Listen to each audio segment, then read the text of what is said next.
Good afternoon, everyone. Let me introduce myself. I am Ahmad Wahidul Kohar. I am so glad to be here as the one of the presenters and this great conference, which is as ICSSF 2024. So I would like to present here my paper with the title Supporting Teachers in Posing Mathematically Rich and Social Justice Oriented Tasks. So these presentations will start with a very intriguing questions, which is, can mathematics problems help with inequities in the world? So this is from Boaler 2009.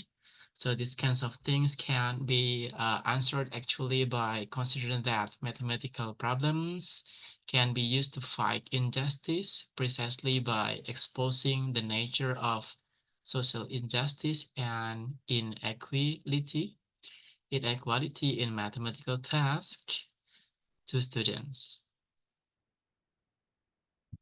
So some rationales of this paper is that social justice issues such as poverty, gender inequality, and food insecurity pose significant challenge to society.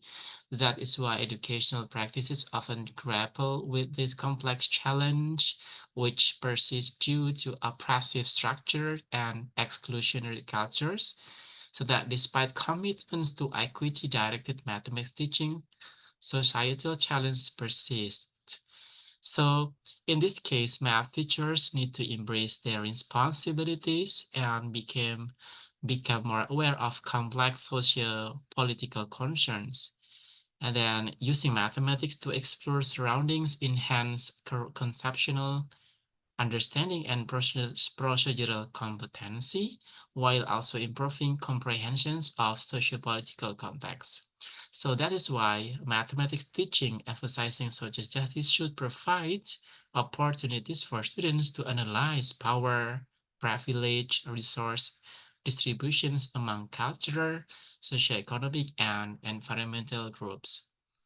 So that's to have that kinds of goals as mathematics teachers, they are required to notice about the importance of using math tasks promoting social justice, because mathematical task construction should aim to achieve both mathematical goals and social justice goals proportionally. And studies recommend selecting or posing tasks that align with both mathematical and social justice objectives. And engaging students in meaningful, contextually rich mathematics tasks promotes social justice oriented view and demonstrating democracy in educations. So it is important to develop students' critical awareness of existing social justice issues while constructing mathematical tasks.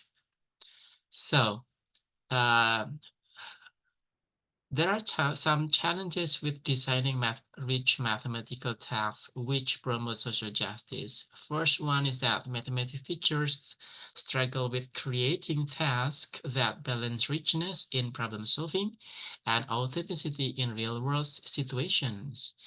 But when integrating social justice into tasks, teachers face ambivalence about addressing controversial topics and obstacles in fostering students' critical awareness.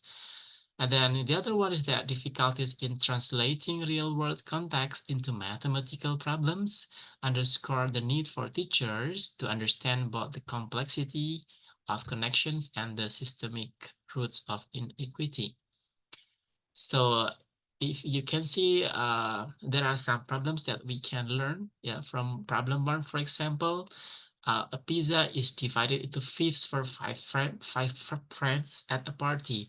Three of the friends eat their slices, but then four more friends arrive. What fraction should the remaining two slices be divided into? So the other one is that like problem two, a pizza is divided into fifths for five friends at the party. Three of the friends eat their slices, but then four more friends arrive. To ensure that every friends receive the same amount of pizza, a party organizer decides to provide one more pizza, the size of which is the same as the first pizza.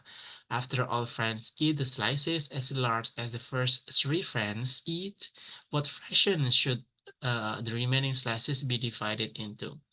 And if we compare to the number problem 3, Mr. Jack has a circular shaped pizza. He wants to divide into fifths.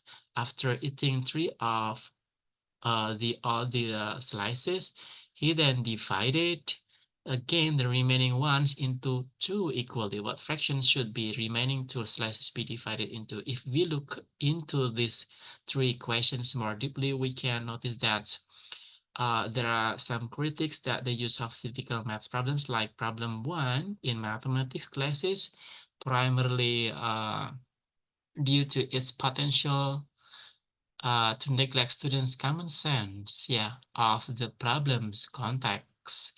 Despite the problem is mathematically workable, for example, namely by dividing 2/5 into 4 to get 1/10, students working on that problem are more likely to ignore the fact that when extra people join a party, more pizza should be provided. This is to ensure all people get a fair chance of getting the same amount of pizza, although some people might not eventually take the same as others. This indicates that the context selection is a crucial step in posing mathematical text that promotes social justice, unless it would create students' ignorance of their contextual knowledge about the issues arising from the problems. So these kinds of questions actually is not recommended uh, as part of teachers' resource in their teaching practices. But if you see problem 3, for example, problem 3 is arguably worse than the first two problems. This is because the context could neither only be able to build any critical awareness of social justice issues, nor able to lead students to consider it as part of solving the problems.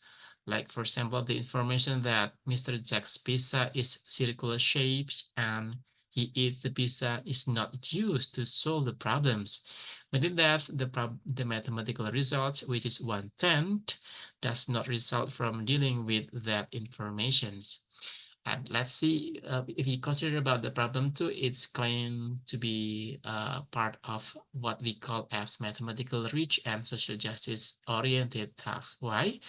So I define that mathematical rich and social justice oriented task is as mathematical tasks harnessing social justice context as the problem situations, which one encourage individuals to develop critical awareness of social justice issue, and the second one is develops mathematical thinking. So to insert the promotions of social justice into our mathematics teaching practices, uh, there are 5 components of social justice education that could be integrated into our teaching practices. The first one is the content mastery, which is about the use of factual information, historical contextualizations, which is critically constructed. And the second one is the critical thinking, which is the which related to the process by which we consider perspective, positionality, power and possibilities with respect to content. And the third one is action skills, which is informing the message of helping students avoid being pessimistic and giving up hope, for example.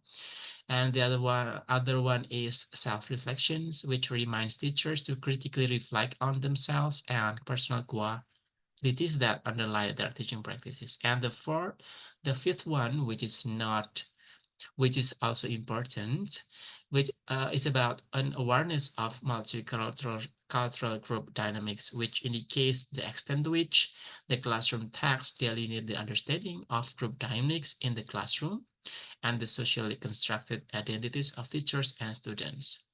So there are some possibilities of the quality of mathematical texts that are created by mathematics teachers, for example. If we see the flow, so there are some kinds of things that can be considered as mathematically rich and social justice oriented tasks. So you can see that there are some consideration about using the mathematical rich and contextual social justice from relevant and essential context, which means that the context from the social justice issues is really used to solve the problems, for example. So this is another examples of what we call as social justice oriented task. So is food expensive in Nunavut, for example? Yeah, after we deliver or we inform some an actual data from Nunavut Island, for example, which is located in Canada.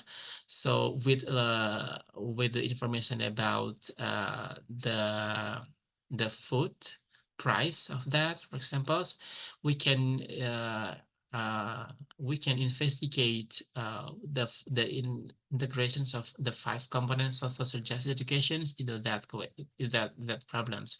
So the tax for samples can be like, what is the weekly cost of groceries for a family of four in your area, something like that.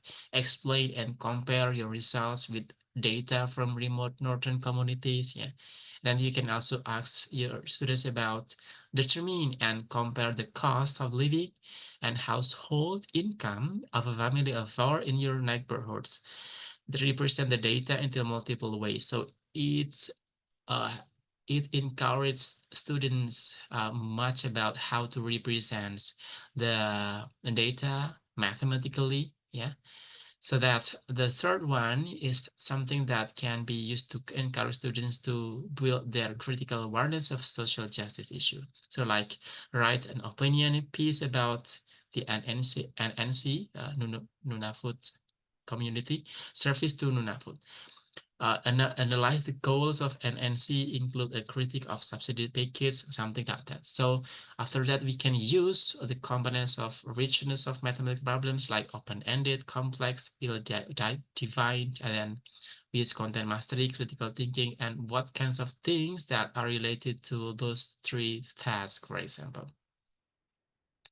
So as a teacher educator, we can support our teachers to pose or to design mathematical rich social justice tasks. There are some principles that we can use to encourage them. So the first one is about the communal practice and reflective practice. Like for example, evaluating, reviewing, self-criticizing, learning from experience are parts of uh, uh, awareness, like reflective practice, and the other four ones are about communal principles, which means that after they reflect on their own ability to pose MRSJT, they can collaborate with others, yeah, to to uh, to to improve their post problems, for example. So the conclusions of this paper is that teachers face challenge in creating mathematical texts that promote students' critical awareness of social justice issues, struggling to find authentic context while maintaining task richness. And the second one is that the framework of mathematical reach and social justice oriented text provides a practical solutions for teachers to address these needs effectively. And the last one is implementing professional development activities focused on reflective and communal practices in mathematics teacher education can support teachers in developing the necessary knowledge and skills for the effective task posing within the MRSJT framework. So this is the end of my presentations. Thank you very much.